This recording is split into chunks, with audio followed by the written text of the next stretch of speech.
कांग्रेस के राहुल गांधी द्वारा भाजपा के शासनकाल के दौरान प्रधानमंत्री मोदी के करीबी अडानी की ओर से 32,000 करोड़ रुपए के घोटाले का पर्दाफाश किया गया। दिल्ली में की गई प्रेस वार्ता दौरान राहुल गांधी ने बताया कि बिना मोदी और भाजपा के सहयोग से इतना बड़ा घोटाला हो जाता है, लेकिन कहीं कोई जांच एजेंसी इस मामले पर खुलकर बोल नहीं रही।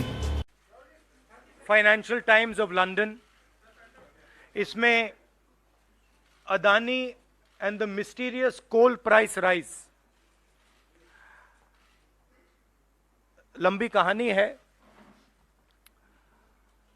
पहले हमने 20,000 करोड़ रुपए की बात की थी और सवाल पूछा था ये पैसा किसका है, कहां से आया।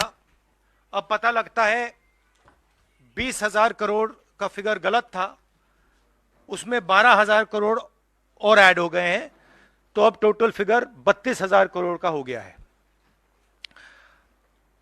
अदानी जी इंडोनेशिया में कोयला खरीदते हैं और जब तक वो कोयला हिंदुस्तान पहुंचता है उसका रेट बदल जाता है, डबल हो जाता है। ऐसे तकरीबन 12,000 करोड़ रुपए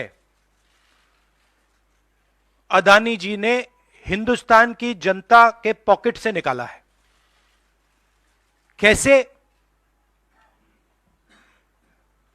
कोल प्राइस को गलत दिखाकर, ओवर इनवॉइस करके, यहां पे बिजली के दाम को बढ़ाकर। कर्नाटक में कांग्रेस पार्टी ने बिजली की सब्सिडी दी है, मध्य प्रदेश में हम देने जा रहे हैं।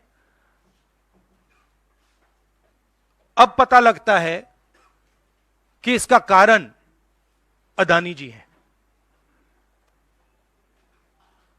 तो हिंदुस्तान के नागरिकों को यह समझना है कि ये जो आपका बिजली का बिल बढ़ता जा रहा है, इसमें से 12,000 करोड़ रुपए आपकी जेब में से सीधा अदानी जी ने लिए हैं। और ये सिर्फ मैं नहीं कह रहा हूं, ये दुनिया का एक सबसे जरूरी financial newspaper financial times London कह रहा है। अब इंटरेस्टिंग बात यह है कि यह स्टोरी आती है, मगर हिंदुस्तान की मीडिया एक सवाल नहीं पूछती। बिजली का मामला है, गरीबों का मामला है, सीधी चोरी का मामला है, मगर हिंदुस्तान में किसी भी अखबार को, किसी भी मीडिया चैनल को इसमें इंटरेस्ट नहीं है। There is a story in the Financial Times, one of the preeminent financial newspapers in the world, where they are clearly stating that Adani and the mysterious coal prices. Mr. Adani buys coal in Indonesia, and by the time the coal arrives in India, its price doubles, and he has taken approximately 12,000 crores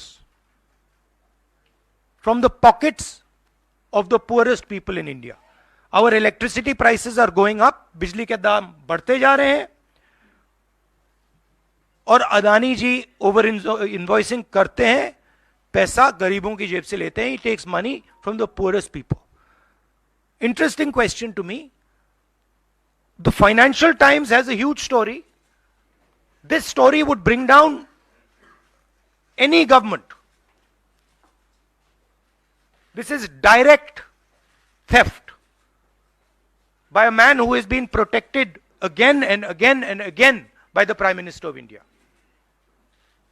And the surprising thing is, not a single Indian newspaper is interested in picking up this story. Not a single media channel is interested in picking up this story. We are giving electricity subsidies in Karnataka, in Madhya Pradesh. And while we are giving electricity subsidies, Mr. Adani is over invoicing coal and stealing directly from the people of India. And I don't understand why the Prime Minister doesn't comment on this. This cannot happen without the protection of the Prime Minister of India. It is impossible. So the question is, why is there no action being taken on this gentleman? कहा जाता है हिंदुस्तान में किसी भी बीमारी का इलाज करवाना बहुत मुश्किल, बहुत महंगा, गलत। आप शहरिया जनता फाउंडेशन के मेंबर बनो, बाइट मेडिकल कॉलेज एंड हॉस्पिटल आने वाले 5 साल तक आपका पूरा इलाज फ्री करेगा। धन्यवाद।